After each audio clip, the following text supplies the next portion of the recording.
All right, welcome back today, guys. We're going to be going over the second part of chapter 17 here today in this video. Two things we're mainly going to look at. We're going to look at the Texas War for Independence, and then we're going to look at the impact that James K. Polk has while he is president. Okay, so we're going to start off with the Texas War for Independence. Okay, going through the standard real quick, 8.51, we're going to describe American settlements in Texas after 1821. We're going to describe the causes of the Texas War for Independence. We'll be able to describe the roles of David Crockett and Sam Houston and describe the legacy of the Alamo. Okay, so our essential questions are there. What were American settlements like in Texas after 1881 or 1821? What were the causes of the Texas War for Independence? What was the role of David Crockett? What was the role of Sam Houston? And what was the legacy of the Alamo? Our objectives, basically making those into I can statements. I can describe the American settlements in Texas after 1821. I can describe the causes of the Texas War for Independence. I can describe the role of David Crockett. I can describe the role of Sam Houston, and I can describe the legacy of the Alamo. Okay, so let's get into it. Texas War for Independence. Okay, Texas started out as a Spanish possession. Okay, so when the Spanish owned Mexico, that included Texas. Okay, in the 1820s, Americans began settling in Texas, though. So Mexico beat Spain in a war for their independence. So Mexico became their own country, and Texas became part of Mexico. Okay, so Texas was first owned by the Spanish. When the Mexicans get their independence, okay, then Texas becomes a Mexican possession. All right, so welcome to Mexico. All right, so after the war, Mexico offered cheap land to Americans to settle the land quickly. All right, they wanted people to live there, so they were offering cheap land. By the 1830s, Americans and their slaves, because their slavery was legal in Texas, outnumbered the Tejanos, okay, which are Mexican settlers. Okay, so the Tejanos are Mexican people living in Texas. Then you also have Americans who are living in Texas. All right. Mexico's government soon took power from the local governments, though, and outlawed slavery. Okay, so Mexico's government wasn't very happy that Americans outnumbered the Tejanos in Texas, so they kind of took control of Texas and outlawed slavery. All right. So Americans and some Tejanos felt that they were losing their rights because the government came in and outlawed slavery. So in 1836, Stephen F. Austin and other leaders claimed Texas and declared independence from Mexico. Okay, so Texas is declaring its independence just like the United States did against Great Britain. All right. So to stop this, okay, to stop this rebellion, to stop them declaring their independence, okay, so to stop the Texan rebels, Mexican troops marched on Texas. Okay, so we're going to have a war here between Texans and Mexican soldiers. Okay, so 1,500 Mexican soldiers and 200 Texan rebels met at a very famous battle called the Alamo.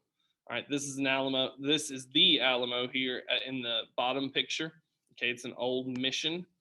And the Mexicans sieged the Alamo for 13 days before they attacked. Okay, so they surrounded it, didn't let people in or out, food or water in and out before they attacked. Okay, when they did attack, almost every Texan rebel at the Alamo died. Okay. The defeat was symbolic and motivating, though. Okay, so even though the Texans lost in this battle, they still kind of used it as a war cry, okay, or a remembrance or kind of some motivation, where they use the phrase, and we'll see it later, remember the Alamo. Okay, it becomes a war cry, becomes symbolic, becomes kind of this motivating phrase for them to keep fighting this war. Okay, so David Crockett and Sam Houston. David Crockett was a U.S. congressman from Tennessee who went to fight in the Texas Revolution. Okay, so you will see Tennesseans move to Texas to fight in this revolution. And Crockett was one of the rebels killed at the Alamo. Okay, but he is from Tennessee, so he is important to talk about, but he was killed at the Alamo. Sam Houston, on the other side, was a U.S. general who led the Texans to victory at the Battle of San Jacinto. Okay, this was basically the final battle of the Texas War for Independence, and the battle only lasted 18 minutes. Okay, so it's very quick, very decisive, and Sam Houston was the leader at that battle. Okay, now moving on to James K. Polk's presidency. Okay, we're going to look again, another standard here, 8.53. We're going to identify the major events and impact of James K. Polk's presidency, including the annexation of Texas and the settlement of the Oregon boundary. Okay, so what were the major events of James K. Polk's presidency? How did James K. Polk's presidency impact the U.S.? Why was the annexation of Texas a major event of James K. Polk's presidency? And why was the settlement of the Oregon boundary a major event of James K. Polk's presidency? Okay, so those are our 4 essential questions that hopefully we'll be able to answer after this. Objectives, basically putting those into I can statements there. Okay, so James K. Polk's westward expansion. All right, Polk was the 11th president from Tennessee. All right, so we do now have our second president from Tennessee. The first being Andrew Jackson, the second now being James K. Polk. All right, Polk was known as the dark horse candidate. Okay, nobody really believed that he had a shot to win the presidency, but he still came out and won it. Now, one big thing is James K. Polk is a strong believer in westward expansion. Okay, he believes in manifest destiny. He believes that we need to expand west. All right, so the impact of his presidency, while president, he added parts of 12 different states to the Union. Okay, so 12 states joined the Union, or parts at least joined the Union while he was president. That is the most.